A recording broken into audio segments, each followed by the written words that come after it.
Bismillahirrahmanirrahim. Assalamualaikum warahmatullahi wabarakatuh. Alhamdulillahi rabbil alamin.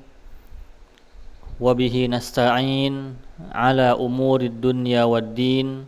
Wassalatu wassalamu ala rasulillahil amin, sayyidil mursalin, wa ala alihi wa ashabihi wattabi'ina lahum bi ihsanin ila yaumiddin. Amma ba'd. Qala Allah Ta'ala fil Qur'anil Karim, ya ayyuhalladzina amanu taqullaha haqqa tuqatih wa la tamutunna illa wa antum muslimun.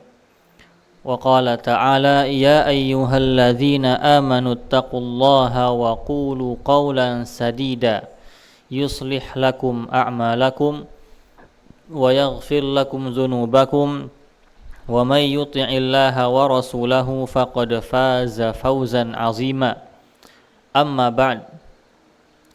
Para jemaah, bapak-bapak dan ibu-ibu yang semoga Allah Subhanahu wa taala muliakan pada kesempatan kali ini, yang mana kita di sini berkumpulnya kita di sini dalam rangka tentunya mengharapkan ridha, pahala dari Allah Subhanahu wa taala, mengharapkan adanya rahmat, kasih sayang dan ketenangan yang turun dari Allah Subhanahu wa taala kepada kita. Jadi itu kemuliaan sebuah tempat yang dijadikan untuk belajar ilmu syar'i. Sebuah masjid, terlebih lagi kalau tempatnya di masjid, itu lebih banyak keutamaannya lagi. Kemudian musalla pun bisa dijadikan tempat untuk belajar, atau tempat-tempat yang lain, Waalaikumsalam, atau tempat-tempat yang lain yang bisa dijadikan untuk tempat belajar. Disitulah akan turun kasih sayang, ketenangan, rahmatnya Allah Subhanahu wa ta'ala. Jadi duduknya kita di masjid ini tentunya bukan duduk yang sia-sia, bukan duduk yang menghilangkan waktu. Kalau misalnya kita merasakan duduknya kita di sini itu menghilangkan waktu untuk mengejar dunia, maka harus dicek lagi. Ternyata kita terlalu semangat untuk mengejar dunianya. Dikejar-kejar, dunianya malah lari. Nah, kalau misalnya kehidupan kita itu tujuannya adalah untuk mengejar akhirat, maka niscaya yang dikatakan oleh beberapa ulama atau beberapa orang-orang soleh, ketika kita tujuannya adalah akhirat, insya Allah kita aman, kita tentram, kita tenang, karena dunia pun nanti akan mengikuti. Walaupun misalnya dunia yang kita dapatkan tidak sesuai dengan ekspektasi tinggi kita. Kita mau beli ini, mau beli itu, mau beli ini yang besar-besar, mau menginginkan suatu hal yang dipunyai oleh orang lain, kita tetap tenang. Karena tujuan kita di dunia ini hanya untuk akhirat, untuk beribadah kepada Allah Subhanahu wa ta'ala yang menciptakan kita. Allah Subhanahu wa ta'ala itu menciptakan kita dengan satu tujuan. Untuk apa kita diciptakan? Yaitu untuk beribadah atau berhamba kepada Allah Subhanahu wa ta'ala. Nah, di antara ibadah yang paling besar setelah kita menguatkan pondasi kita, akidah kita, adalah ada yang namanya ibadah salat. Maka ibadah salat ini sebagaimana yang kita katakan di awal-awal pertemuan kita, salat ini adalah ibadah yang paling pertama ditanya sebelum ibadah-ibadah yang lainnya. awwalu ma yuhasabu bihil abdu yaumal qiyamati as-shalah. Yang paling pertama dihisab nanti di hari akhirat itu ternyata bukan haji. Padahal haji lebih berat daripada salat, lebih sulit untuk kita lakukan, banyak pengorbanan. Ternyata bukan puasa yang mengorbankan kelaparan kita, perut kita. Ternyata bukan zakat yang harus mengorbankan harta kita. Ibadah yang pertama kali ditanya itu adalah ibadah yang paling mudah dilakukan, yaitu ibadah salat. Kalau kita berkemampuan untuk sholat dengan sempurna, kita wajib sholat dengan cara yang sempurna. Kalau enggak bisa, ada keringanan-keringanan. Ketika safar, kita bisa mengqashar, bisa menjamak. Ketika sakit, kita pun bisa menjamak, atau bisa sholat secara duduk atau secara berbaring. Atau kalau kita enggak bisa bergerak, kita tetap wajib untuk sholat, yaitu dengan cara membaca atau mengedipkan mata. Jadi enggak ada ibadah yang selalu diwajibkan di setiap waktu kecuali sholat. Kalau haji itu bisa jatuh atau bisa gugur kalau misalnya kita enggak berkemampuan untuk haji. Puasa pun bisa gugur walaupun nanti akan diqadha.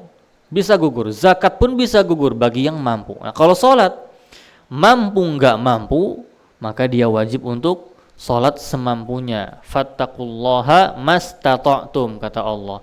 Bertakwalah kalian sesuai dengan kemampuan kalian. Maka di sini pembahasan kita adalah fikih sholat. Maksudnya adalah kita belajar ilmu yang tentang ibadah sholat yang sesuai dengan dalil Al-Quran dan As-Sunnah. Tentunya kita katakan bahwasannya salat ini banyak terjadi perbedaan pendapat, sehingga yang satu dengan yang lain mungkin ada perbedaan ketika melaksanakan salatnya. Maka itu tidak masalah, itu sebuah perbedaan yang cabang, tidak mengganggu keabsahan salat.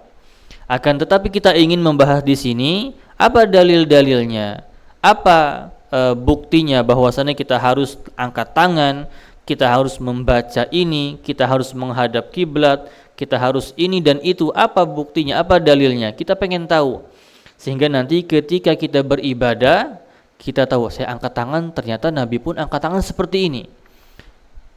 Lebih mendekatkan diri kepada Allah Subhanahu wa ta'ala. Karena di antara cara bagaimana kita lebih khusyuk untuk beribadah itu adalah mengetahui dalil dan keutamaannya.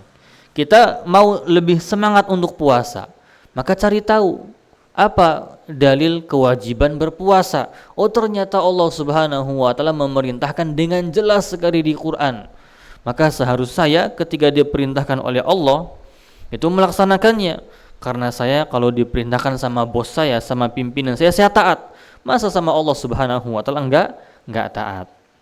Nah, kita sampai pembahasan di dalam masalah terakhir, yaitu sutroh dan juga syariat sutroh, dan juga hal apa saja yang bisa memotong sholat.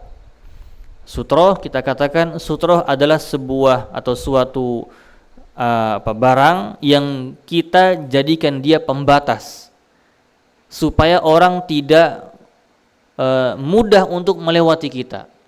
Kita sholat, lebih tenang kita itu sholat ketika di hadapan kita ada sutroh, ada tiang, tembok misalnya, atau sebuah pembatas, atau kalau tidak sejadah yang di sana ada tempat batasan sejadahnya, sehingga orang-orang itu tahu, oh ternyata fulan sholatnya batasannya di sini.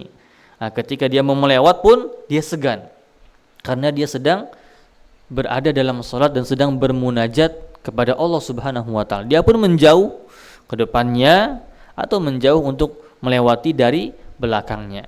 Ini yang namanya sutroh, dan ini disyariatkan atau disunnahkan. Jadi di antara sunnah-sunnah ketika kita mau sholat adalah kita sholat mempunyai sutroh. Nah, sutroh itu kemarin kita katakan Di antara yang bisa dijadikan sutroh adalah tongkat, atau Nabi SAW pernah menggunakan pelana tempat duduk kudanya atau ontanya sebagai sutrohnya, dan ukurannya itu sebesar atau sepanjang satu hasta. Satu hasta tangan ini sudah cukup untuk menjadi sutroh yang dikatakan sunnah Nabi SAW. Nabi SAW bersabda, la tusalli illa ila sutroh, janganlah kalian salat kecuali ada sutroh. Wala tada ahadan yamurru baina yadaik, dan jangan biarkan siapapun melewati kalian ketika salat di hadapan kalian. Jangan sampai ada orang biar dia lewat depan kita sedang salat, kita biarkan. Nah, fa in aba, kalau orang ini kita sudah melarangnya, kita boleh ketika kita sedang sholat, kita sudah punya sutroh di depan, sudah punya pembatas tempat sujud kita. Tiba-tiba ada orang yang mungkin nggak tahu, buru-buru atau anak-anak kecil, kita boleh menggerakkan tangan kita ke depan, kayak seperti palang, kita halang, tahan anak tersebut atau orang tersebut supaya tidak lewat sutroh kita, pembatas kita.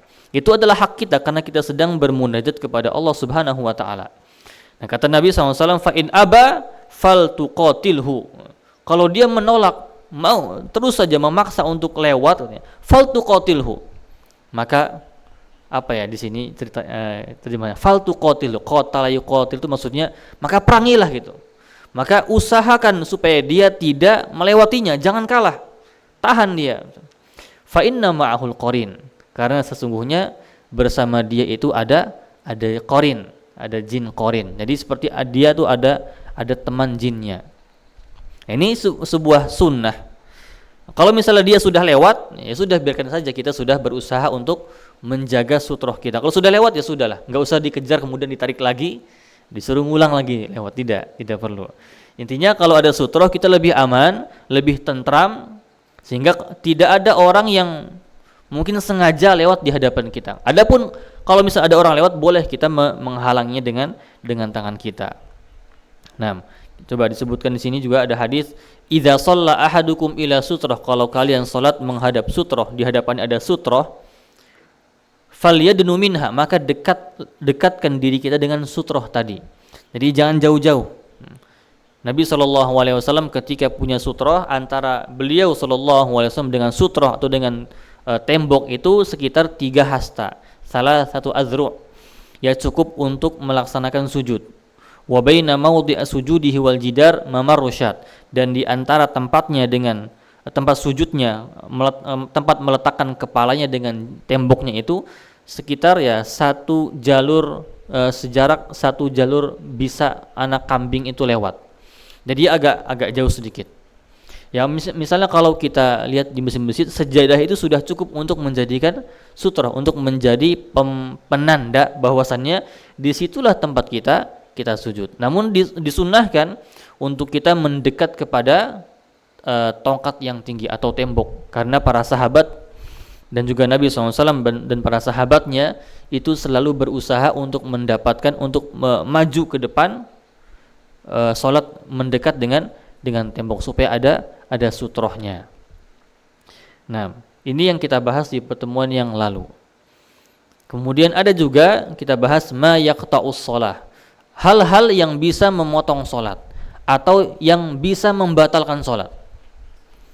Maksudnya apa yang membatalkan sholat? Ini kita bahas bukan pembatal sholat, yaitu orang yang ketika melewati sholat kita, melewati tempat kita sholat, melewati sutroh kita, itu sholat kita bisa batal. Itu ada 3 hal, yaitu yaqta'u sholatur rajuli idza lam yakun baina yadayhi ka akhiratir rahil. Maka sholat seseorang itu bisa batal ketika di hadapannya tidak ada sutroh, kemudian lewat di hadapannya almar'atul haid, seorang wanita yang haid itu lewat di hadapannya. Jadi bukan wanita saja, tapi wanita yang haid, misalnya kita nggak punya sutroh, di hadapan kita ada wanita lewat. Ini biasanya terjadi di masjid-masjid yang ramai. Di Masjidil Haram itu sangat rentan terjadi, apalagi terjadi ketika tawaf. Kalau setelah tawaf biasanya kita mau sholat 2 rakaat, sunnah 2 rakaat di belakang makam Ibrahim. Kalau misalnya kita nggak mendapatkan tempat untuk sholat, ya kita sholat di mana aja. Biasanya harusnya itu kalau kita mau sholat harus ada yang jaga, harus ada satpamnya, biar nggak ada yang lewat. Nah kalau nggak ada satpamnya biasanya dilewat-lewatin. Nah kalau yang lewat itu adalah al-mar'atul haid, wanita yang haid, maka batal sholatnya, diulang lagi. Wal himar, atau yang lewat itu adalah keledai. Wal kalbul aswad, dan anjing hitam. Ini dikhususkan anjing yang warnanya hitam sempurna. Maksudnya semuanya hitam, nggak ada warna-warna lainnya. Warna putih nggak ada, warna coklat nggak ada, warna hitam semua. Maka 3 hal ini itu bisa membatalkan sholat kita. Al-mar'atul haid, wal himar, wal kalbul aswad. Wanita yang haid, himar, keledai, dan juga anjing hitam. Apa alasannya? Kita nggak tahu alasannya apa. Ini adalah dalil dari Nabi SAW. Kalau kita mau mencari alasannya kita nggak paham. Apa alasannya? Qultu ya Rasulullah. Ada yang bertanya, Abu Dzar, seorang sahabat bertanya, ma balul aswad minal ahmar? Apa bedanya anjing hitam sama anjing merah? Kenapa dia khususkan anjing hitam katanya? Ini bertanya, heran Abu Dzar. Kata Nabi SAW, al-kalbul aswad syaiton. Karena anjing hitam itu adalah syaiton. Nah, jadi wallahu alam apakah benar itu jelmaan syaiton atau enggak, kita enggak tahu. Yang penting di sini disebutkan al-kalbul aswad syaiton. Anjing hitam itu adalah syaiton. Tapi wallahu alam bukan jelmaan atau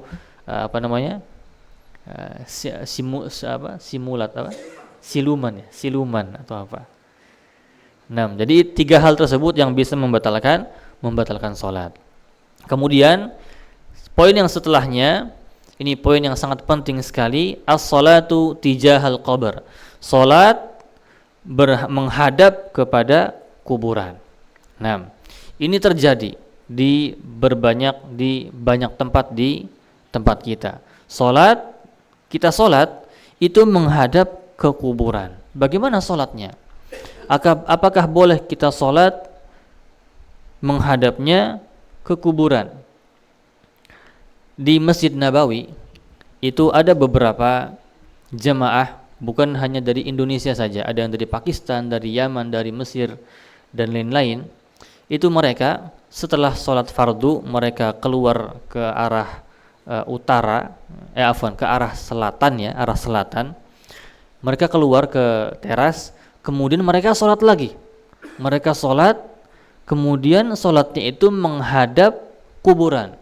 Menghadap kuburannya Nabi Shallallahu Alaihi Wasallam. Padahal kiblatnya di sebelah selatan, malah dia menghadap ke sebelah utara. Maka ini sebuah hal yang keliru, karena sholat itu tentunya harus menghadap kiblat.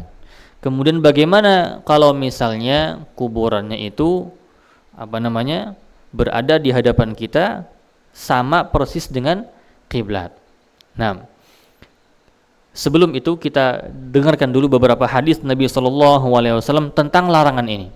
Ada larangan-larangan yang jelas dari Nabi Muhammad SAW terkait dengan sholat di tempat atau menghadap kuburan, atau sholat di tempat kuburan, atau sholat di tempat yang ada kuburannya.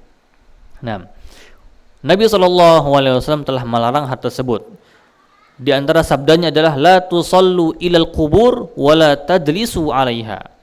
Hadis ini diriwayatkan oleh Muslim, Abu Daud, dan Ibnu Khuzaimah. Ya, kalau sudah riwayat Muslim berarti tenang kita, karena hadisnya sahih. Disebutkan la tusallu ilal qubur, jangan salat menghadap kubur, wala tajlisu 'alaiha, dan jangan duduk di atasnya. Jadi duduk di atas kubur dilarang. Jadi ada 2 larangan di sini. Yang pertama, la tusallu ilal qubur, janganlah kalian salat menghadap kuburan. Wala tajlisu 'alaiha, dan jangan duduk di atasnya.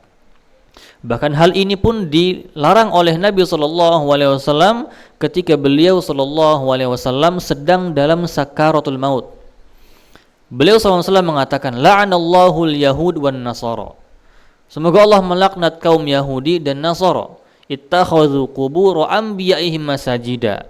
Mereka menjadikan kuburan-kuburan para nabinya itu menjadi masjid-masjid. Maksudnya apa? Kuburan-kuburan yang ada di situ, mereka sholat di situ menjadi tempat sujud. Ini yang dilarang oleh Nabi Muhammad sallallahu alaihi wasallam. Dalam riwayat lain disebutkan dua orang sahabiyah wanita, Ummu Salamah dan Ummu Habibah, pernah berkata kepada Nabi sallallahu alaihi wasallam ketika melihat suatu tempat yang menjadi tempat peribadahan. Kata dua sahabat wanita ini, ulaika idza mata fihimur rajulus salih banau ala qabrihi masjidah. Mereka di sana ketika ada orang soleh yang meninggal, biasanya mereka menjadikan kuburan mereka sebagai masjid, sebagai tempat sujud, sebagai tempat ibadah. Wa sawwaru fihi tilka suwar, dan menggambar, melukis gambarnya. Jadi orang soleh dilukis gambarnya. Ulaika syirarul khalqi, mereka adalah makhluk yang paling buruk sekali.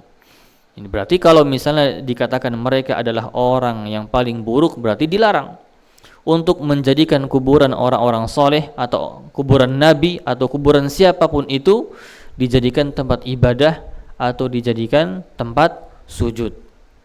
Kemudian juga wasawwaru tilka sudan, melukis orang-orang soleh kemudian disembah. Ini larangan-larangan ini tentunya yang kita sebutkan ini adalah pemicu untuk terjadinya kesyirikan. Makanya dilarang. Hadis yang lain disebutkan, ala wa inna man kana qablakum kanu yattakhiduna qubur anbiya'ihim wa salihihim masajida. Bukankah orang-orang sebelum kalian itu mereka menjadikan kuburan-kuburan nabi-nabi mereka, orang-orang soleh mereka itu sebagai masjid. Ala fala tattakhidul qubur masajida, maka janganlah kalian menjadikan kuburan-kuburan itu sebagai masjid. Fa inni anhaakum an dzalik, karena aku melarang hal tersebut. Jadi ini larangan dari Nabi Muhammad SAW supaya kita yang pertama tidak sholat menghadap ke kuburan. Nah, sholat menghadap ke kuburan itu kita katakan tadi pemicu atau jalan untuk terjadinya kesyirikan besar atau kesyirikan kecil. Kalau misalnya kita sholat di tempat, kemudian di hadapan kita ada kuburan, dan tidak ada halangan di antara orang kita di antara kita dengan kuburan tadi, langsung kuburan, kita sholatnya bukan sholat jenazah, sholat yang ada ruku, yang ada sujudnya, langsung di hadapan ada kuburan, dengan meyakini, dengan cara dia sholatnya itu mengharap ridho Allah darinya, atau mengharap ridhonya mayit tersebut, atau dia sholat hanya karena mayit tersebut, maka ini dikategorikan sebagai kesyirikan yang besar. Maka ini nggak boleh. Ketika ada orang sholat, tidak ada halangan apapun, nggak ada tembok, nggak ada apa, kemudian dia sholatnya dengan niat untuk mayit, bukan untuk Allah Subhanahu wa Ta'ala, maka ini sebuah kesyirikan yang besar.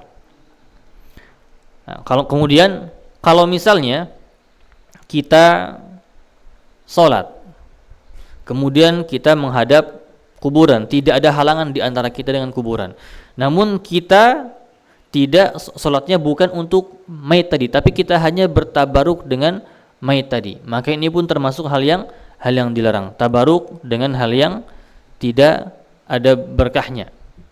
Nah, kemudian ketika misalnya kita sholat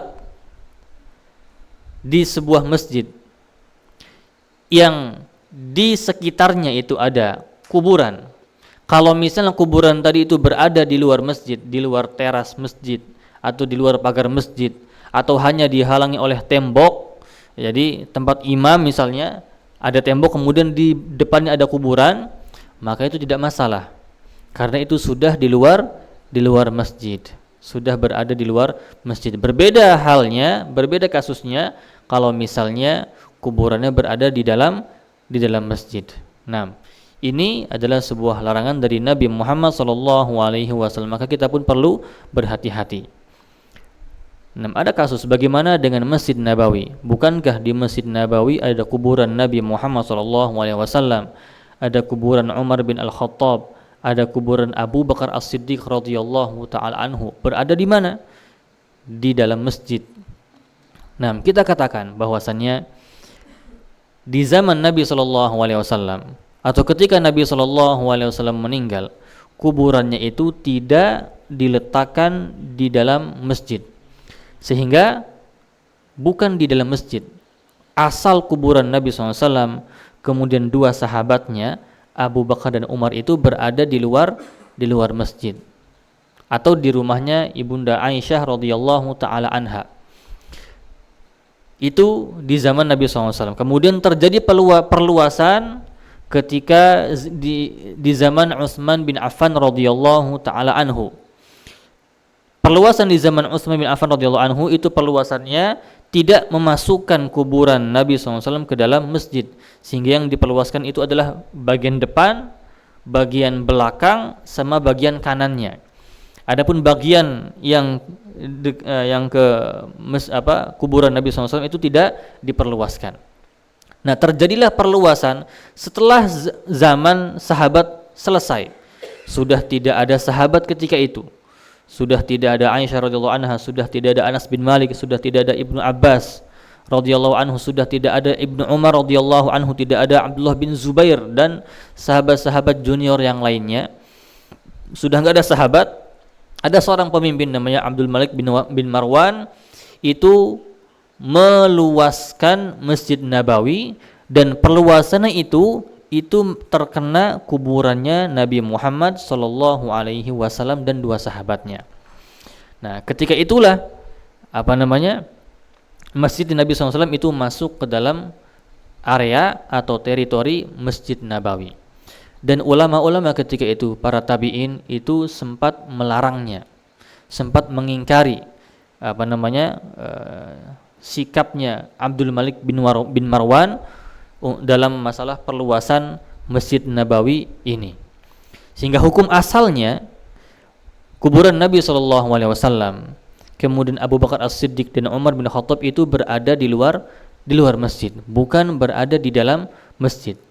Sehingga para sahabat benar-benar berpegang teguh dengan perintahnya Nabi SAW, yaitu janganlah kalian jadikan kuburanku sebagai masjid.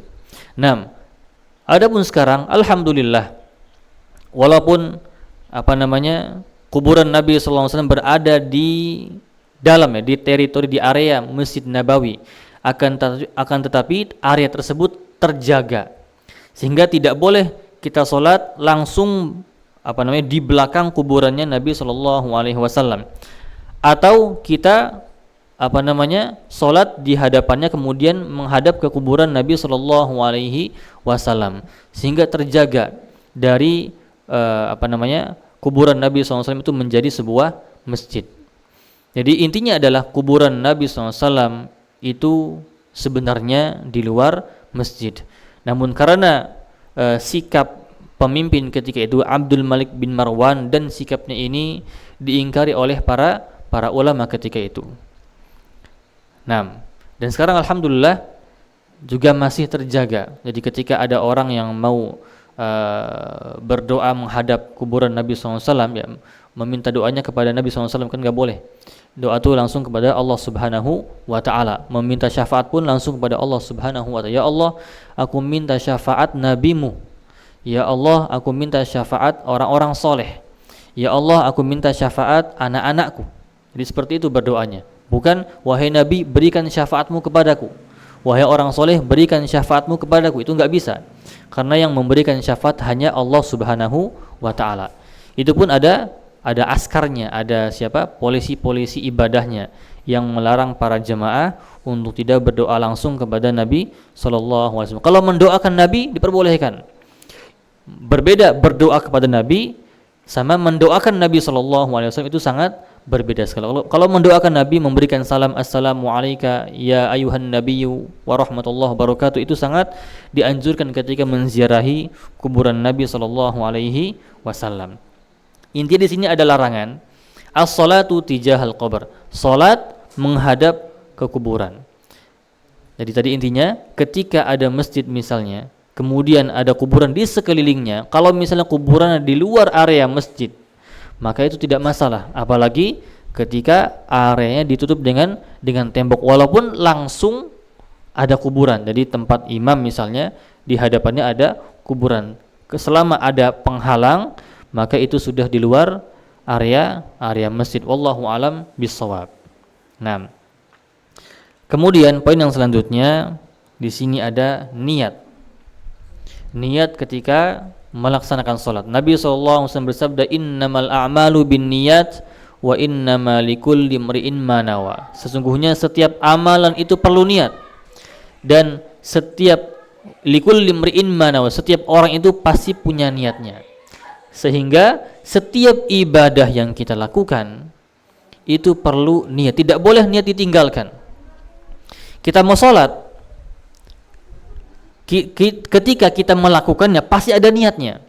Gak mungkin kita melaksanakan sholat Allahu Akbar, kita datang ke masjid kemudian Allahu Akbar gak punya niat mau sholat apa, gak mungkin. Pasti ada niatnya, dan niat tersebut yang menggerakkan kita untuk beribadah tersebut.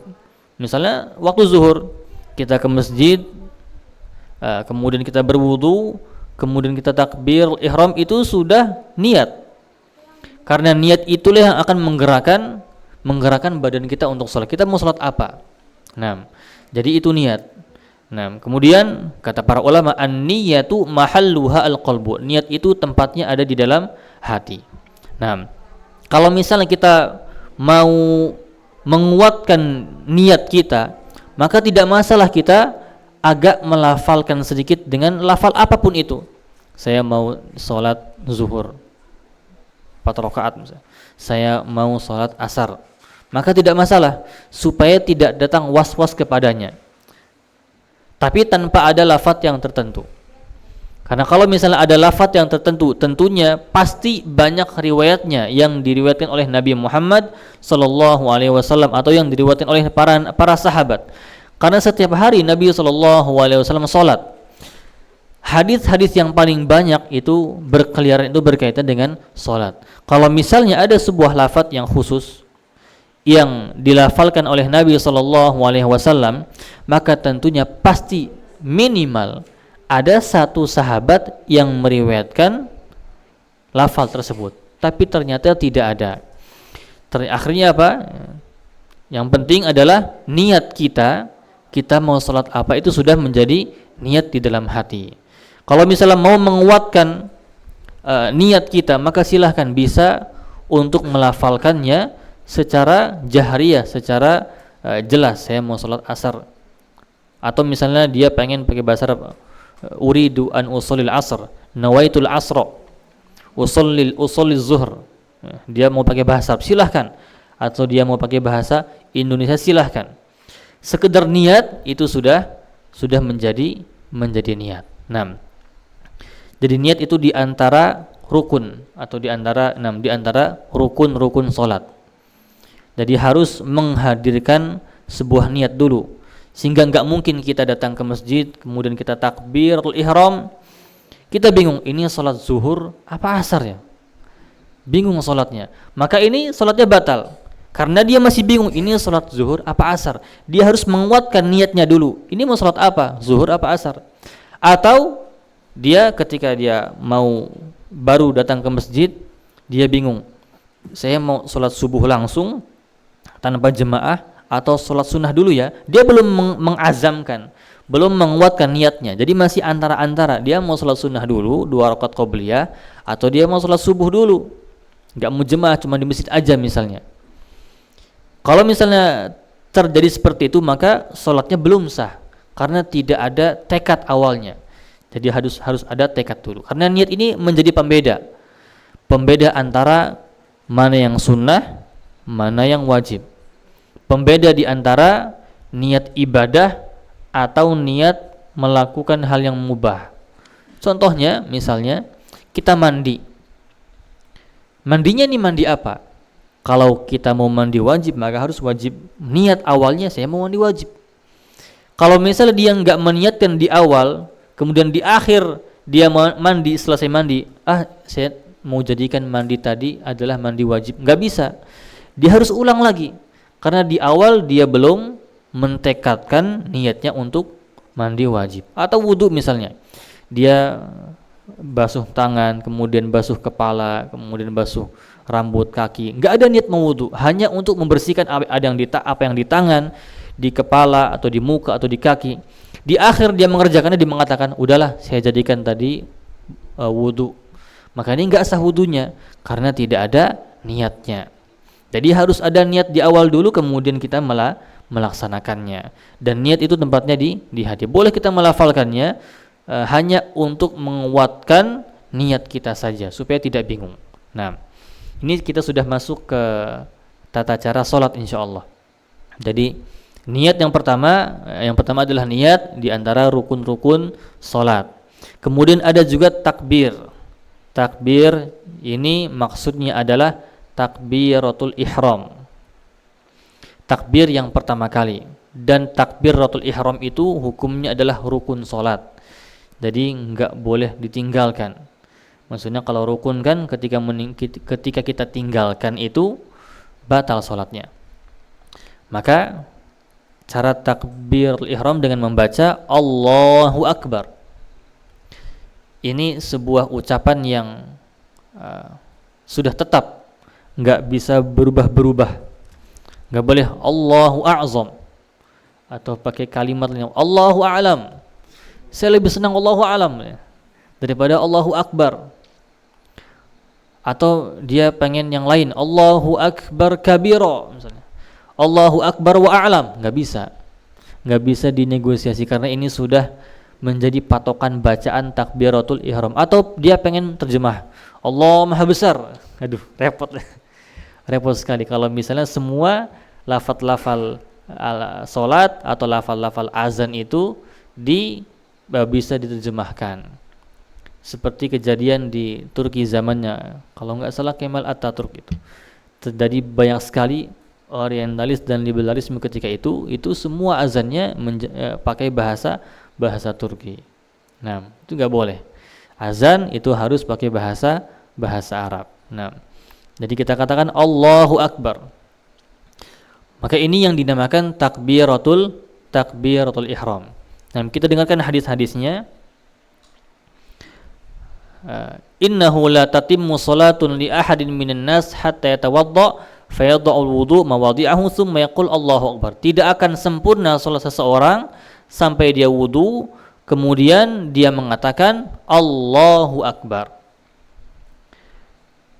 Dan Nabi pun pernah berkata sallallahu alaihi wasallam, miftahus shalah at-tahur. Kuncinya salat itu bersuci.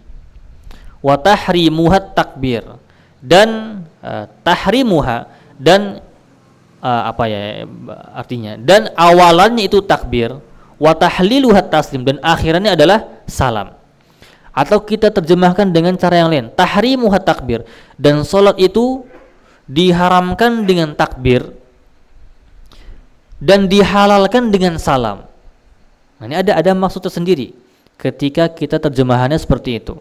Kita boleh menerjemahkan diawali dengan takbir, diakhiri dengan salam. Tapi kalau kita terjemahkan secara letterlek, tahrimuha, tahrim kan haram, diharamkan salat itu dengan takbir dan dihalalkan salat itu dengan salam. Maksudnya apa? Maksudnya adalah ketika kita membaca Allahu Akbar, kita diharamkan untuk berbicara, diharamkan untuk makan, diharamkan untuk minum, diharamkan untuk banyak gerak. Jadi yang mengharamkan kita, yang menjadikan kita itu terikat dengan salat itu adalah takbir. Ketika sudah mengucapkan takbir, kita nggak boleh berbicara apapun itu. Kita nggak boleh melakukan sebuah hal yang lalai, yang tidak ada manfaatnya untuk salat dengan takbir. Wa tahliluha taslim, dan yang menghalalkannya itu adalah salam. Maksudnya apa? Setelah salam, silahkan kita sudah halal untuk berbicara, untuk makan, untuk minum, untuk melakukan hal apapun yang sebelumnya ketika di sholat itu diharamkan. Nah, itu maksudnya hadis Nabi SAW. Nah, Nabi SAW bersabda juga, kana yarfa'u sautahu bitakbir hatta yusmi'a min khalfihi. Nabi SAW itu selalu menguatkan, mengeraskan takbirnya sampai yang belakang pun mendengarnya. Jadi takbirnya nggak boleh sendiri, Allahu Akbar, Allahu Akbar, nggak dengar orang yang jemaah yang belakangnya. Walaupun kita sendiri diperbolehkan untuk mengeraskan suara Allahu Akbar, minimal kita mendengarkan takbir itu.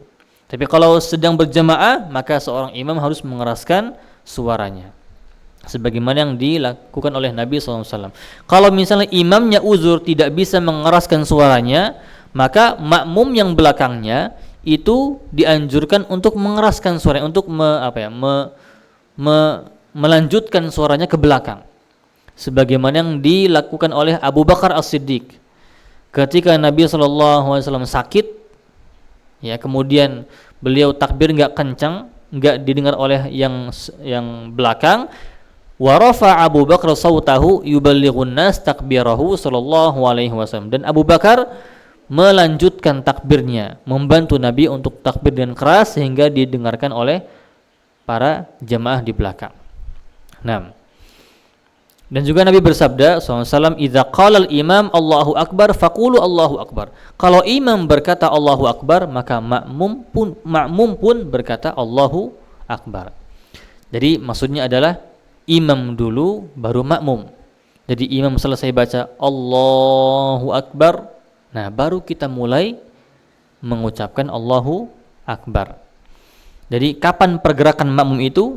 Yaitu setelah selesainya ucapan seorang imam Allahu Akbar, maka ketika itu makmum mengucapkan Allahu Akbar. Enggak boleh ketika imam Allahu baru makmum sudah mulai Allahu Akbar, padahal belum selesai, barnya belum selesai, baru Allahu, makmum enggak pengennya buru-buru Akbar, Allahu Akbar aja, belum bar, harus selesai bar Allahu Akbar. Nah, baru ketika itu makmum mengikutinya. Ini adalah hakikat kita menjadi makmum. Jadi enggak boleh mendahului imam atau menyamakan pergerakan kita dengan imam. Nah, ini adalah takbir, dan takbir yang pertama dinamakan takbiratul ihram, hukumnya adalah rukun. Tidak boleh ditinggalkan. Ketika kita tinggalkan maka salatnya tidak sah.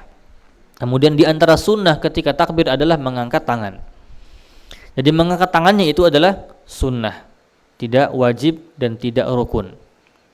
Namun sudah ini perlu kita laksanakan, karena mungkin ketika ada orang melihat kita takbir kemudian enggak mengangkat tangan, itu menjadi konflik nantinya. Karena ini salat apa kok takbirnya enggak angkat tangan? Karena di masyarakat kita sudah terbiasa dengan mengangkat tangan. Ini sebuah sunnah. Kana yarfa'u yadayhi taratan ma'at takbir wa taratan ba'da takbir wa taratan qablahu. Jadi Nabi SAW mengangkat tangannya itu dalam dengan tiga cara. Yang pertama bersamaan dengan takbir. Jadi ketika beliau SAW mengucapkan Allahu Akbar, beliau pun mengangkat tangannya bersama-sama dengan ucapannya Allahu Akbar, bersama-sama. Atau boleh sebelum mengucapkan takbir. Gimana caranya? Sebelum mengucapkan takbir mengangkat tangan dulu. Jadi angkat tangan dulu sedekap, kemudian kemudian mengucapkan Allahu Akbar. Ini pun boleh. Jadi yang pertama sama Allahu Akbar. Yang kedua caranya Allahu Akbar.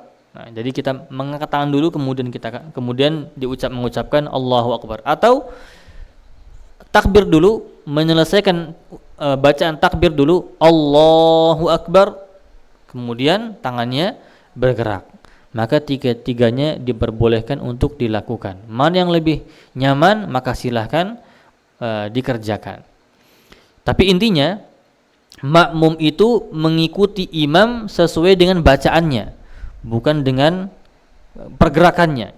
Jadi walaupun imam sudah selesai sampai sedekap tapi belum mengucapkan takbir, maka makmum belum boleh menggerakkan atau belum boleh takbiratul ihram. Jadi harus Allahu Akbar baru kemudian makmum pun mengucapkan takbiratul ihram.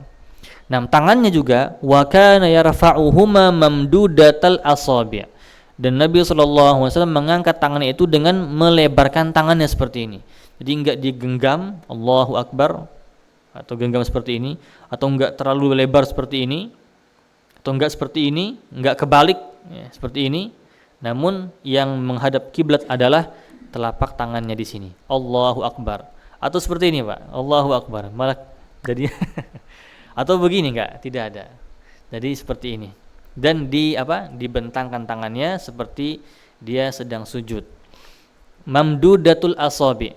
Tangannya atau jari-jarinya dilebar, dibuka semua. Tidak ada yang melengkung seperti ini. Tidak seperti ini. Tidak seperti ini, Pak. Udah zamannya ini. Nomor 1. La yufarrij bainahuma wa la yadummuhuma, dan tidak merenggangkan jari jemarinya. Tidak seperti ini. Biasa. Tidak juga seperti ini. Tidak menempelkan tidak terlalu menempelkan jarinya, jadi seperti biasa saja, dan tidak terlalu melebarkan, jadi seperti biasa saja seperti ini. Nah, kemudian tempatnya di mana? Dalam sebuah hadis disebutkan, diriwayatkan oleh Imam Bukhari, wa kana yaj'aluhuma hadzwa mankibaihi. Jadi tangannya itu diletakkan setara ya. Jadi dalam hadis disebutkan hadzwa. Hadzwa itu artinya adalah setara, tidak nempel. Setara dengan mangkib. Mangkib ini adalah pundak. Setara dengan pundak seperti ini. Wa kana yaj'aluhuma hadzwa mangkibaihi, seperti ini. Agak dekat seperti ini boleh, agak jauh seperti ini boleh, yang penting setara dengan pundak kita. Ini yang setara. Jadi jari tengahnya setara dengan pundak. Wa rubbama kana yarfa'uhuma hatta yuhadhiya bihima furu'a uzunai. Dan kadang-kadang Nabi SAW mengangkatnya sedikit sehingga setara dengan furu' uzunai. Jadi setara dengan daun telinganya seperti ini. Jadi ini daun telinga tidak ditempelkan, tapi setara seperti ini atau seperti ini. Karena dalam hadis disebutkan hadzwa, bukan lassaqa. Kalau lassaqa itu nempel, tapi ini setara. Jadi boleh seperti ini atau boleh seperti ini. Ini yang difahami dari hadis Nabi SAW ketika mengangkat kedua tangannya. Nah, yang terakhir, cara tangannya ini adalah ketika sedekap meletakkan tangan kanannya di atas tangan kirinya. Jadi ketika takbir Allahu Akbar, di tangan kiri dulu yang di dada, kemudian tangan kanan. Tidak boleh kebalik seperti ini, atau tidak boleh dua-duanya seperti ini. Dua-duanya sama rata. Jadi harus tangan kanan itu berada di atas tangan kiri.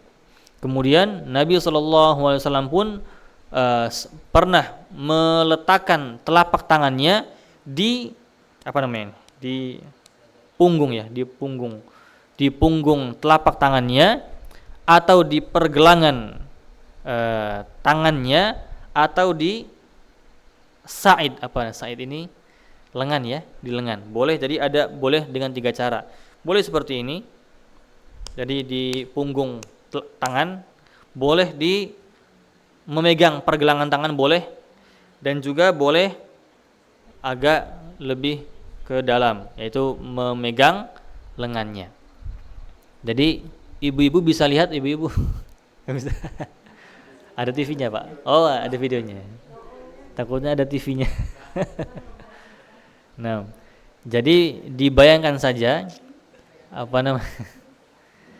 jadi tangannya itu memegang punggung tangan, boleh seperti ini. Memegang. Jadi memegangnya bukan hanya nempel, dipegang. Dipegang seperti ini di pergelangan tangannya atau di lengannya. Tiga-tiganya diperbolehkan. Dan tempatnya adalah di dada. Di antara dada dan juga perut seperti ini. Jadi tidak terlalu ke atas dan juga tidak terlalu ke bawah. Ada perbedaan pendapat dalam masalah ini. Diperbolehkan di perut atau di atas dada. Namun yang lebih utama adalah di antara kedua perut dan juga dada, di sini tengah. 6. Dalam hadis disebutkan, riwayat Abu Daud dan disahihkan oleh beberapa ulama, kana yad'uhuma 'ala sadri. Nabi SAW melarang untuk Nabi SAW meletakkan kedua tangannya di atas dadanya. Nah, ada sebuah larangan yang dilarang oleh Nabi SAW. Kana yanha 'anil ikhtisar. Nabi SAW melarang untuk ikhtisar. Apa itu ikhtisar? Ikhtisar itu adalah seperti ini, Bu. Ikhtisar adalah seperti ini. Jadi takbirnya nyamping di pinggang. Takbirnya nyamping seperti ini, Bu. Jadi yang ibu-ibu yang ngelihat tadi dipraktekkan di tempatnya, Bu. Jadi di samping seperti ini atau di samping seperti ini itu ada larangannya. Yanha 'anil ikhtisar fis shalah. Dilarang untuk ikhtisar. Ikhtisar itu apa? Disebutkan an yad'a yadahu ala hasiratihi, meletakkan tangannya di samping ya, di pinggang ya. Ini di pinggang, di pinggang. Ya, banyak yang apa namanya? Yang melakukannya. Ada mazhab yang melaksanakannya. Di antaranya adalah mazhab kalau enggak salah Imam Maliki. Imam Maliki ada. Tapi di sini hadisnya nahan Nabi sallallahu alaihi wasallam 'anil ikhtisar. Nabi sallallahu alaihi wasallam melarang untuk ikhtisar di dalam hadis ini. Wallahu alam, yang mungkin melaksanakannya punya hujah yang lain, saya tidak tahu, tapi ada dalil ini melarang. Nah, larangan di sini tidak sampai ke membatalkan salat. Namun larangan di sini larangannya hanya sampai ke makruh saja. Jadi larangan di dalam hadis ini tidak sampai membatalkan salat, hanya sampai makruh saja bagi orang-orang yang meyakini hadis ini sahih. Makanya ada beberapa orang-orang yang melakukannya. Akan tetapi ketika kita mendengar hadis ini dan mempercayai bahwasanya hadis ini, meyakini hadis ini sahih, sahih, diriwayatkan oleh Imam Bukhari dan Imam Muslim dalam Sahihain, ada larangannya, maka dikatakan oleh para ulama larangannya tidak sampai membatalkan salat, hanya pada sampai makruh saja. Dan ini pun diantara khilaf diantara para ulama. Nah, wallahu a'lam bishawab. Mungkin sampai sini pembahasannya. Jadi baru sampai tangannya, baru sampai sedekap tangan. Tapi insya Allah kita katakan bukan berarti salat yang kita lakukan sebelumnya tidak sah. Kita katakan di awal hukum fikih ini sangat banyak sekali. Ada banyak perselisihan di antara para ulama, yang ini adalah perselisihan yang sangat bisa ditoleransi. Karena ini masalah fikih ibadah yang hukumnya adalah cabang, tidak usul. Kalau misalnya ada yang berselisih pendapat tentang kewajiban sholat, maka itu adalah perselisihan pendapat yang tidak diterima. Karena ijma' para ulama, mereka mengatakan sholat itu wajib. Adapun hal-hal secara praktek seperti ini, maka sangat banyak sekali perselisihan yang perlu kita toleransi. Wallahu a'lam bishawab. Semoga materi ini bisa bermanfaat kepada kita semua dan bisa menjadi tambahan ilmu kita. Walaupun mungkin kita mempraktekannya dengan yang lain, mungkin ini sebagai ilmu tambahan kita. Nah, jika para jemaah ada pertanyaan, silakan. Silakan, Pak. Assalamualaikum warahmatullahi wabarakatuh. Baik, waalaikumsalam warahmatullahi wabarakatuh. Pak Ustadz, saya bertanya, kan dulu kan saya tuh kerja Pak Ustadz ya, tapi sholat subuhnya itu pas adzan di TV, itu sah apa enggak Pak Ustadz? Karena alasannya takut ketinggalan jemputan gitu Pak Ustadz. Terima kasih. Iya, Masya Allah. Baik, untuk sholat maka tentunya wajib sholat setelah masuk waktu-waktu di tempatnya. Kalau misalnya di TV itu azannya azan Mekah gimana, Bu? 4 jam semua. Nah, jadi kalau itu kan perbedaannya sangat jelas sekali. Kalau perbedaannya misalnya azannya azan Jakarta sama azan Serang pun sama, ada beda. Ada beda sekitar 3 menit, maka kita pun wajib sholat sesuai waktu yang kita berada di tempatnya. Adapun karena takut jemputan atau apa, maka harusnya bisa menyesuaikan waktu. Jadi insya Allah Allah Subhanahu wa Ta'ala memudahkan kita untuk ibadah. Jadi sholatnya pun nggak perlu lama-lama, dan mungkin bisa wudhu dulu, kemudian nunggu azan berkumandang itu langsung sholat itu boleh. Jadi nggak perlu menunggu azan selesai sholat, tidak. Azan berkumandang atau misalnya masjidnya nggak azan padahal sudah masuk waktu, maka boleh kita sholat ketika itu walaupun belum azan, karena sholat itu sah selama sesuai dengan waktunya. Namun adapun ikut sholat menggunakan waktu yang di tempat lain, maka kalau misalnya belum masuk waktu, maka belum sah sholatnya. Wallahu a'lam bishawab. Nah, seperti itu Bu. Silakan Bapak dari lagi sama-sama. Terima kasih Pak Ustadz. Assalamualaikum warahmatullahi wabarakatuh. Waalaikumsalam warahmatullahi wabarakatuh. Silakan Bapak dulu. Pak Ustadz, Ya. adab sholat kita kan laki-laki ya, dalam hal berpakaian. Kadang-kadang saya pernah baca kalau pakai kaos oblong katanya nggak boleh. Tapi justru saya makan kadang-kadang lebih nyaman kalau di rumah itu pakai kaos oblong gitu. Satu itu, terus di luar materi ini Pak Ustadz, mohon maaf. Boleh. Di suatu acara bolehkah seorang perempuan memimpin doa? Padahal banyak jemaah di situ kaum Adam gitu. Mungkin itu aja. Dua. Terima kasih. Assalamualaikum warahmatullahi wabarakatuh. Waalaikumsalam warahmatullahi wabarakatuh. Nah, untuk soal yang pertama, bolehkah atau apa hukumnya kita sholat dengan kaos oblong? Kalau hukum sholatnya sangat sah sekali, sah-sah saja.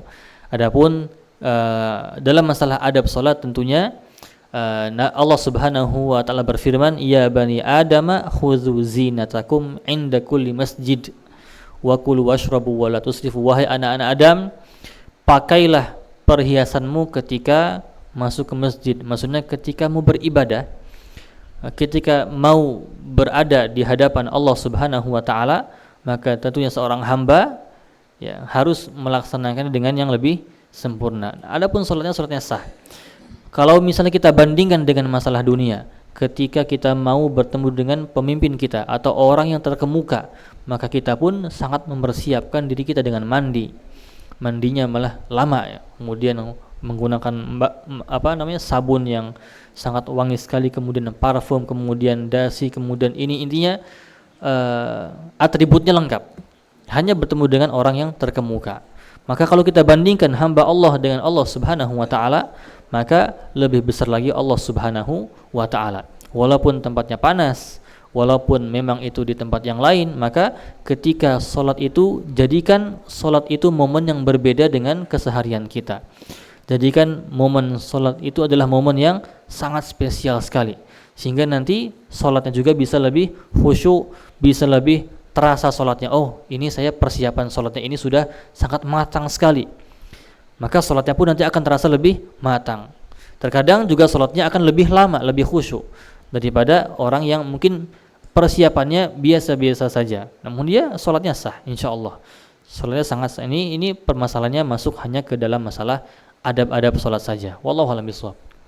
Yang kedua, apa hukumnya wanita menjadi pemimpin membaca doa? Nah, hukumnya wallahu a'lam bishawab, yang bisa saya katakan adalah suaranya wanita itu adalah aurat di hadapan laki-laki. Apakah ketika dia mengeluarkan suara tadi ada maslahatnya atau tidak? Ketika ada maslahatnya, misalnya bertanya atau apapun itu, maka diperbolehkan karena ada maslahatnya, dan itu pun tidak didayu-dayukan. Nah, kalau misalnya perempuan ya, pemimpinnya, maka lebih dianjurkan lagi laki-laki yang memimpin majelis ilmu. Maka tidak bisa seorang wanita misalnya itu mengisi kajian isinya laki-laki. Boleh mengisi kajian isinya ibu-ibu semua, diperbolehkan. Nah, adapun kalau misalnya laki-laki mau mengambil manfaat dari ustazah misalnya, maka sebenarnya diperbolehkan saja, sebagaimana para sahabat dulu mengambil manfaat, mengambil ilmu dari ibunda Aisyah radhiyallahu taala anha. Tapi Aisyah radhiyallahu anha tidak pernah menjadi pemimpin bagi laki-laki selama ketika itu masih ada laki-laki. serendah atau sekecil apapun laki-laki itu masih bisa menjadi pemimpin bagi seorang wanita. Nah, wallahu a'lam bishawab. Seperti itu. Nah, silakan ada pertanyaan lagi. Assalamualaikum Pak Ustadz. Nah, waalaikumsalam. Bolehkah saya bertanya? Ya, silakan Bu, boleh saja. Pak Ustadz, Silakan. Ya. gini kan ada gitu kaum hawa yang berhalangan melebihi batas gitu tuh. Itu apakah masih tetap diwajibkan untuk sholat walaupun belum bersih atau gimana itu Pak Ustadz, mohon petunjuknya. Baik, terima kasih atas pertanyaannya, yaitu apa sikapnya jika seorang wanita itu melewati waktu sholat ya Bu ya? Melewati waktu sholat. Itu Pak, Gimana? jadi halangannya itu melebihi gitu tuh. Haidnya, Nah, haidnya melebihi waktu haidnya. Iya. Apakah tetap harus melaksanakan kewajiban sholatnya atau gimana Pak Ustadz? Oh iya, nah. Jadi untuk masalah haid ini sebenarnya yang lebih tahu hukumnya adalah diri wanita sendiri tersebut. Jadi kita katakan ada sebuah kaidahnya, kalau misalnya seorang wanita punya waktu yang rutin haidnya, misalnya 7 hari dari tanggal sekian itu pasti haid. Nah, ketika keluar keluar dari tanggal tersebut, maka dia wajib untuk sholat. Kalau misalnya sudah haidnya sudah lewat waktu, misalnya lewat 1 hari, ada darah yang keluar, kita cek darahnya darah apa. Tentunya bisa dibedakan antara darah haid dan juga darah penyakit.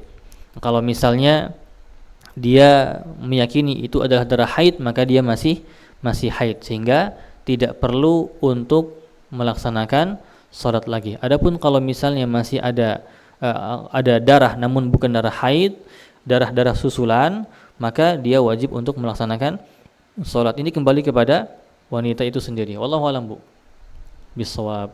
Nah, silakan jika ada lagi. Assalamualaikum warahmatullahi wabarakatuh, Pak Ustadz. Waalaikumsalam warahmatullahi wabarakatuh. Pak Ustadz, saya mau nanya. Ya, silakan. Saya kan sholat biasa rokaat pertama gitu. Pas rokaat kedua saya tuh cuma baca Al-Fatihah gitu, lupa langsung ruku. Itu gimana itu Pak Ustadz? Gimana Pak? Assalamualaikum warahmatullahi wabarakatuh. Iya, terima kasih atas soalnya. Jadi rokaat pertama baca Al-Fatihah nggak Bu? Baca sama suratnya. Oh iya. Iya. Jadi hukum baca Al-Fatihah itu wajib ya. Alhamdulillah Ibu sudah melaksanakan kewajiban. Adapun bacaan yang selain Al-Fatihah, bacaan setelah Al-Fatihah itu hukumnya adalah sunnah. Jadi nggak perlu diulangi lagi sholatnya dan nggak perlu sujud sahwi. Hanya sunnah sunnah yang ditekankan sebenarnya. Jadi mau baca surat setelah Al-Fatihah atau enggak, di rakaat pertama atau rakaat kedua itu ketinggalan misalnya, maka salatnya tetap sah karena hukumnya adalah sunnah. Nah, wallahu a'lam bishawab. Nah. Silakan Pak, masih. Silakan.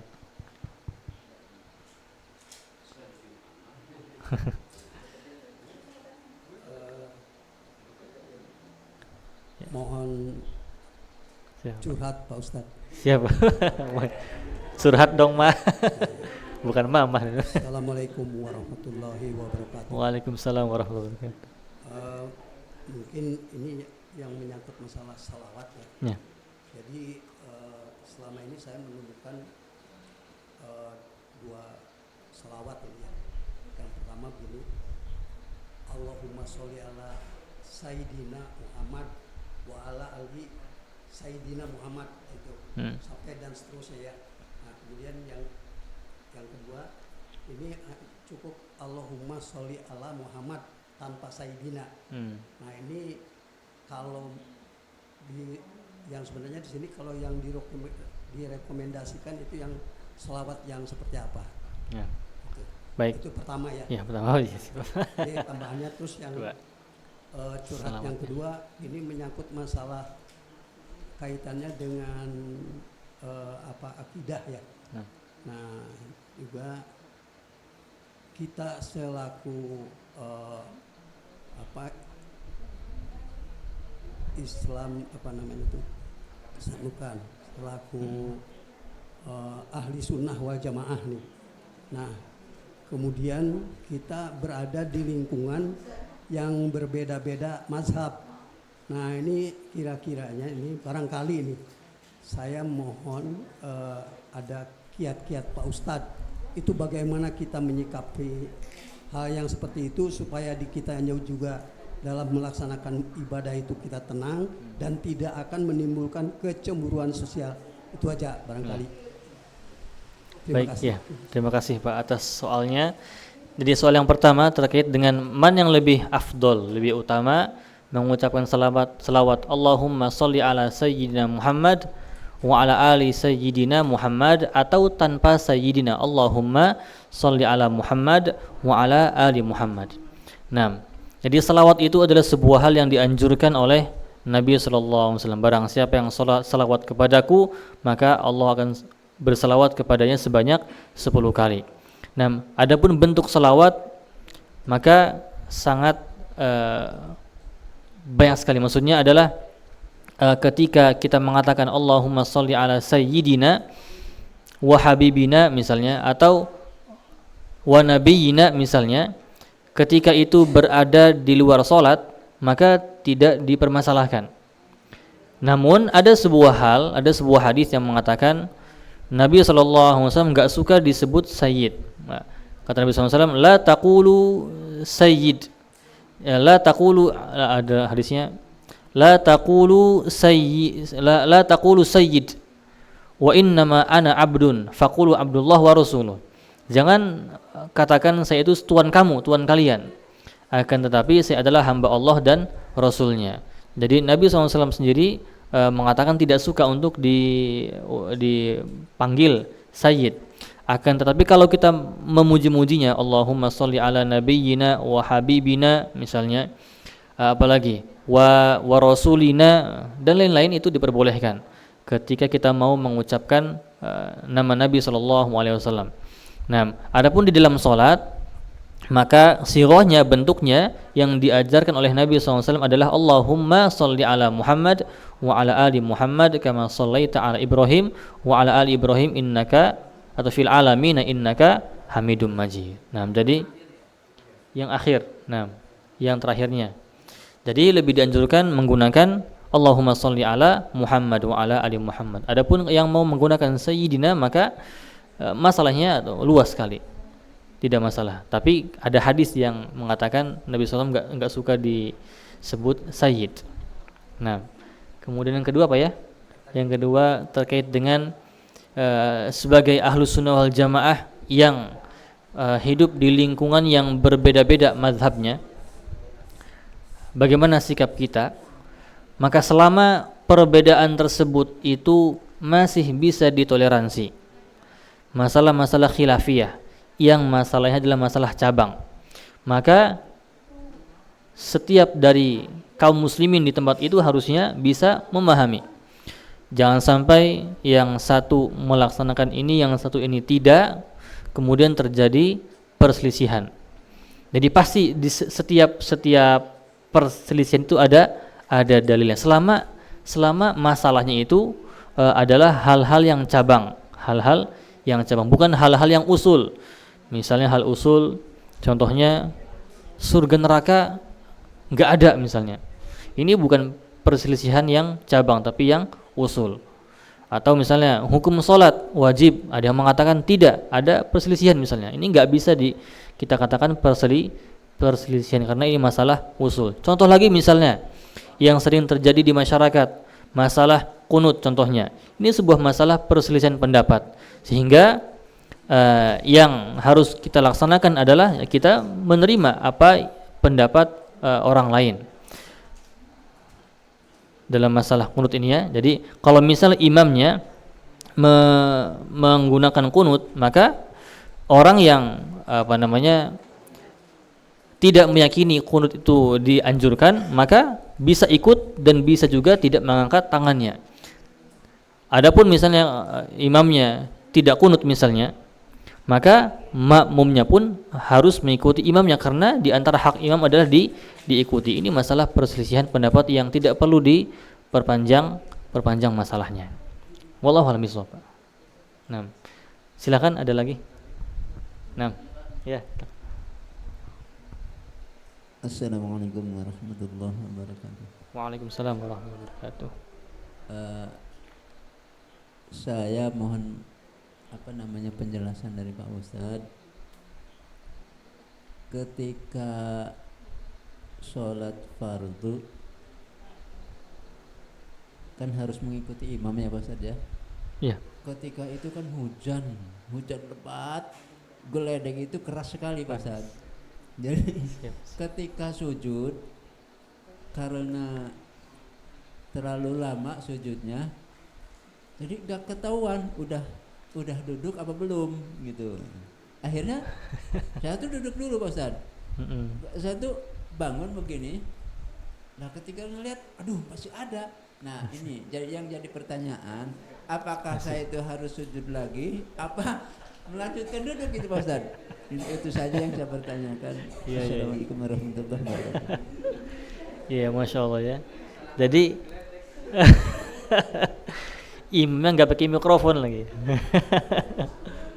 Nggak pakai mikrofon. Ya, jadi pertanyaan yang bagus. Jadi bagaimana kalau misalnya seorang makmum itu nggak sengaja mendahului imam. Jadi imamnya masih sujud, lama sujudnya Pak ya, nggak tahu baca apa ya. Masya Allah. Atau doa biar utangnya lunas. Kemudian makmumnya malah berdiri naik duduk, nggak sengaja itu Pak ya, nggak sengaja. Maka hukum ibadah yang dilakukan, kesalahan ibadah yang dilakukan secara nggak sengaja itu dimaafkan, sehingga makmum harus kembali ke tempatnya semula. Maksudnya dia harus sujud lagi mengikuti imamnya. Ya, kembali ke sujud lagi. Sama banyak kejadian seperti ini. Banyak kejadian seperti ini, Pak. Misalnya, tapi ini jarang, Pak ya. Jadi tapi di Masjid Nabi pernah terjadi. Jadi ketika imamnya itu sedang baca Al-Qur'an, di sana ada ayat sajadah. Ada ayat sajadah.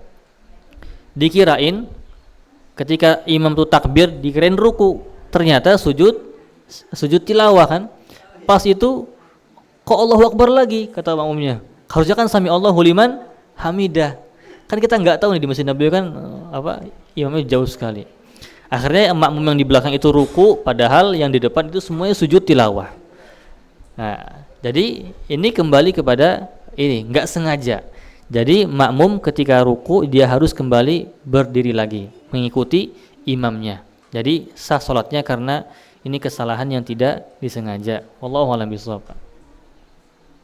Silakan jika ada lagi. Assalamualaikum warahmatullahi wabarakatuh. Waalaikumsalam warahmatullahi wabarakatuh. Ustadz, punten saya mau nanya.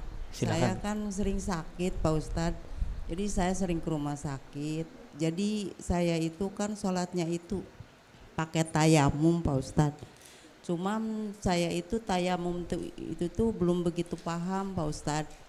Jadi mohon diperjelas bagaimana cara tayamum itu yang benar, karena saya itu ngerasa kurang puas gitu kalau saya yang ini, tapi belum jelas lah gitu Pak Ustadz. Mohon penjelasan yang lebih jelas karena saya sering sakit ke rumah sakit. Terima kasih Pak Ustadz. Ya, sama-sama. Terima kasih atas soalnya.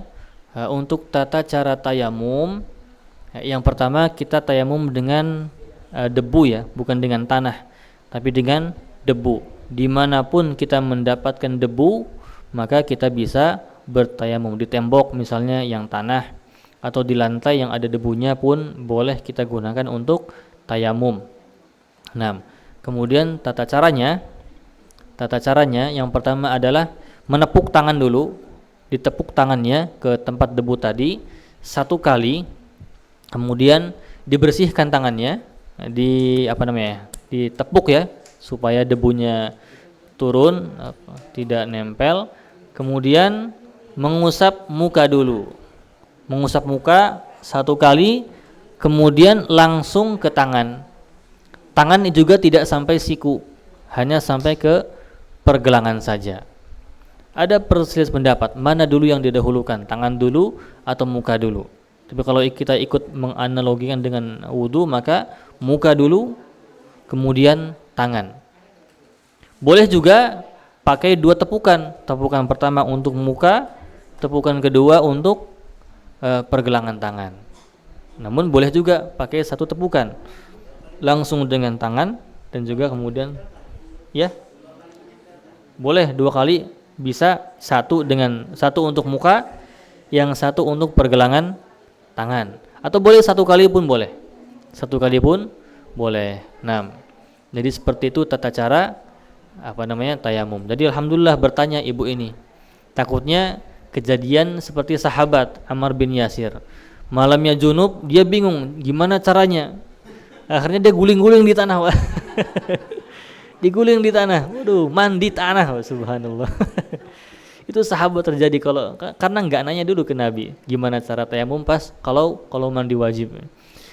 Akhirnya sama aja tayamum atau untuk mengangkat hadas besar pun sama, tayamumnya biasa, nggak perlu mandi tanah. Silakan jika ada lagi, silakan Pak. Silakan. Waalaikumsalam warahmatullahi wabarakatuh. Mohon maaf, mungkin saya bertanya di materi yang akan selanjutnya. Ya. Seperti yang tadi saya dengar Pak Ustadz bilang kalau makmum itu mengikuti imamnya, bacaannya ya Pak. Ya.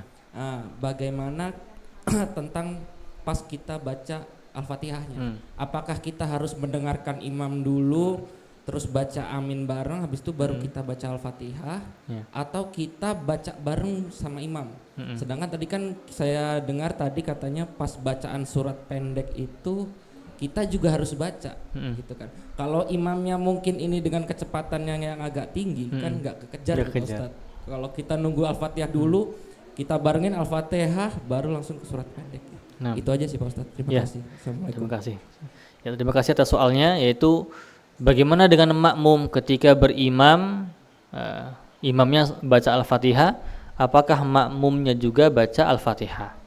Jadi ada perinciannya, nanti kita akan sebutkan hadisnya. Ringkasnya adalah ketika imamnya itu sedang sholat jahriyah, sedang sholat yang keras, dibaca jelas, maka qiraatul imam, qiraatul makmum, bacaan imam itu sudah menjadi bacaan makmum. Jadi makmum yang lebih kuat adalah mendengarkan bacaan imam, bacaan Al-Fatihahnya. Jadi tidak perlu membaca Al-Fatihah.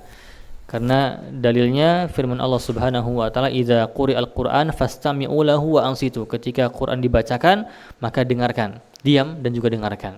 Jadi makmum ketika bermakmum dengan imam yang sedang sholat jahriyah, maka tidak perlu baca Al-Fatihah. Hanya mendengarkan saja. Kalau misalnya dia mau baca Al-Fatihah, maka silahkan. Ini ada perselisihan pendapat di antara para ulama. Atau mau menggabungkan, misalnya ketika imam berhenti, dia berusaha untuk membalap Al-Fatihahnya, maksudnya ketika sebelum imam baca Al-Fatihah dengan keras, makmum baca Al-Fatihah dulu misalnya. Atau setelah amin imam agak sedikit berhenti, maka makmum mau membaca Al-Fatihah, maka silahkan. Atau di antara ayat-ayat misalnya imam agak sedikit berhenti, kita lanjutkan Al-Fatihah, maka boleh. Namun yang saya pegang adalah ketika imamnya sholat jahriyah, sholat keras, maka makmumnya pun hanya mendengarkan saja. Adapun ketika sholat sirriyah, ketika sholat yang dibaca lirih, maka makmum wajib untuk membaca Al-Fatihah untuk dirinya sendiri, Pak. Wallahu a'lam bishawab. Nah.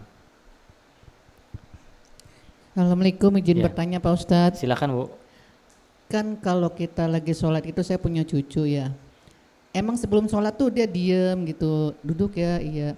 Tapi pas kita udah mulai sholat, dia duduk di depan kita, mencongok. Ya bahasanya duduk di situ ya. Terus sana kan kita mau geser udah ke sini. Tadi itu. Kadang udah kita sujud itu naik di atas kepala kita tuh ya. Terus kita juga kan mau itunya susah, kadang pengen ketawa, tapi gimana pengen marah juga susah. Terus gimana itu Pak Ustadz solusinya? Itu nanti kalau udah selesai sholat diem ya, iya diem. Tapi ketika udah mulai Allahu Akbar, udah sujud, udah ruku, begitu lagi namanya cucu ya Pak Ustadz. Mohon petunjuknya gimana Pak Ustadz? Terima kasih. Ya sama-sama. Terima kasih atas soalnya. Ini cucunya super aktif. Masya Allah. Jadi pergerakan di dalam sholat itu ada pergerakan yang diperbolehkan dan ada pergerakan yang dilarang. Nah, seperti pergerakan yang diperbolehkan, contohnya misalnya tadi kita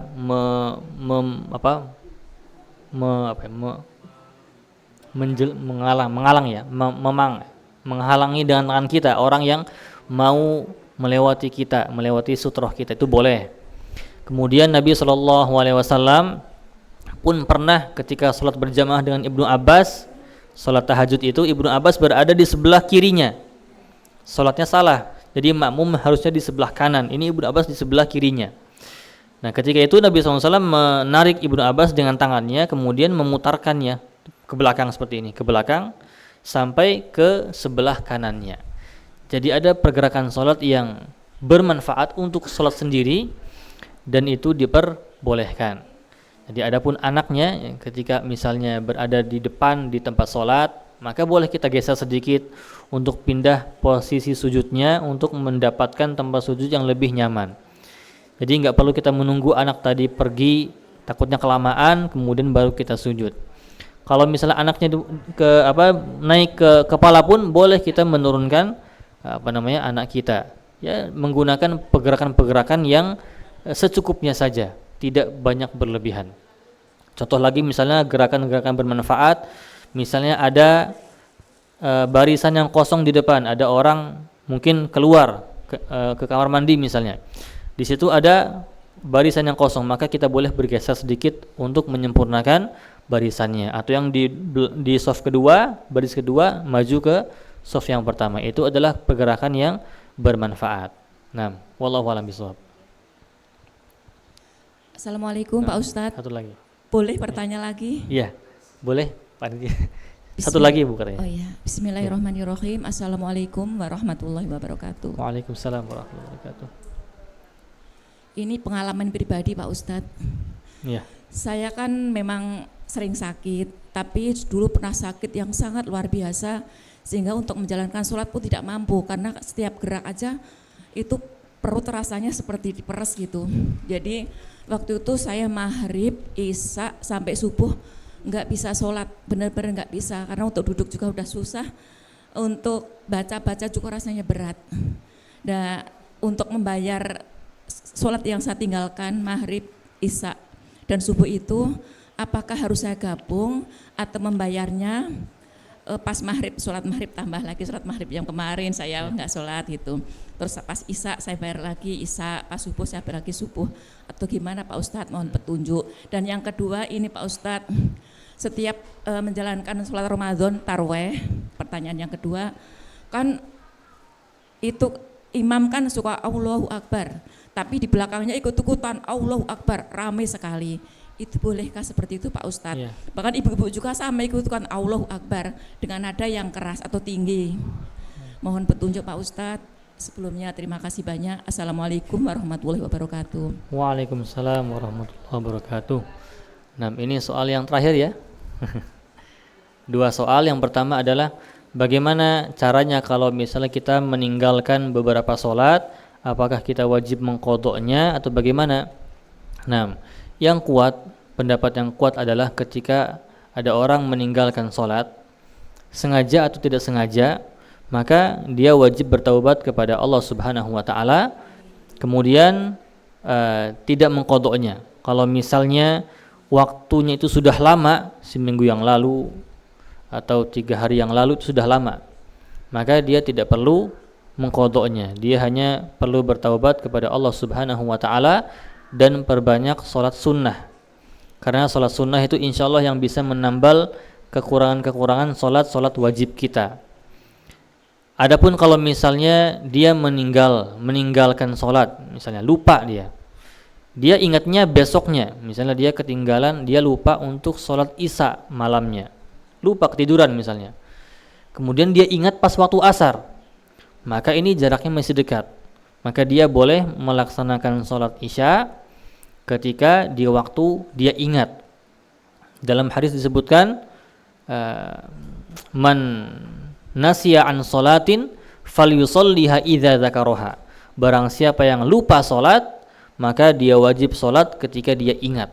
Selama waktunya itu waktu yang dekat, misalnya kemarin atau hari ini atau tadi malam, maka itu masih boleh diqadha. Adapun kalau misalnya waktunya sudah lama dan bilangan sholatnya sangat banyak, maka itu tidak perlu diqadha, hanya bertaubat kepada Allah Subhanahu wa taala dan perbanyak sholat sunnah. Nah, yang kedua yaitu bagaimana hukumnya ketika makmum mengucapkan takbir secara keras seperti yang dilakukan oleh imam. Maka yang sebenarnya yang seharusnya adalah makmum itu mengucapkan takbirnya secara lirih, tidak seperti imam. Ini sepertinya semuanya pengen jadi imam. Jadi imam mengucapkan takbir yang keras, kemudian makmum pun mengucapkan takbir yang keras. Takutnya ini masalahnya takutnya mengganggu yang lain yang pengen khusyuk. Nah, boleh-boleh saja satu makmum misalnya menjadi penyambung takbir seperti di Masjid Nabawi atau seperti di Masjidil Haram. Ada maslahatnya, ada manfaatnya. Adapun kalau misalnya terlalu keras mengucapkan takbir Allahu Akbar seperti imam, takutnya mengganggu makmum yang lain. Nah, mau itu takbir ihram, mau itu takbir yang lain, mau itu salam atau sami Allahu liman hamidah, Rabbana walakal hamd dengan suara yang sangat keras, maka ini takut mengganggu jemaah yang lain. Kan ada yang seperti itu ya. Jadi ketika imam berkata sami Allahu liman hamidah, Rabbana walakal hamd, semuanya bareng dengan suara yang keras, itu takut mengganggu kekhusyuan orang lain. Yang seharusnya para sahabat pun tidak pernah mengeraskan suara ketika mengucapkan Rabbana walakal hamdu atau takbir ataupun salam. Nah, wallahu a'lam bishawab. Semoga itu pertanyaan menjadi penutup pertemuan kita pada kesempatan kali ini. Semoga ilmu yang disampaikan pun bermanfaat kepada kita semua, terutama saya sendiri yang menyampaikan, karena saya sendiri pun harus terus belajar karena masih sangat kurang ilmunya, apalagi untuk menjelaskan hal-hal yang seperti ini. Itu saya jelaskan sekedar ilmu yang saya punya. Ketika misalnya para jamaah punya ilmu yang lain, punya dalil yang lain yang lebih kuat, maka silahkan untuk mengamalkannya. Wallahu a'lam bishawab. Wabillahi taufiq wal hidayah. Wassalamualaikum warahmatullahi wabarakatuh.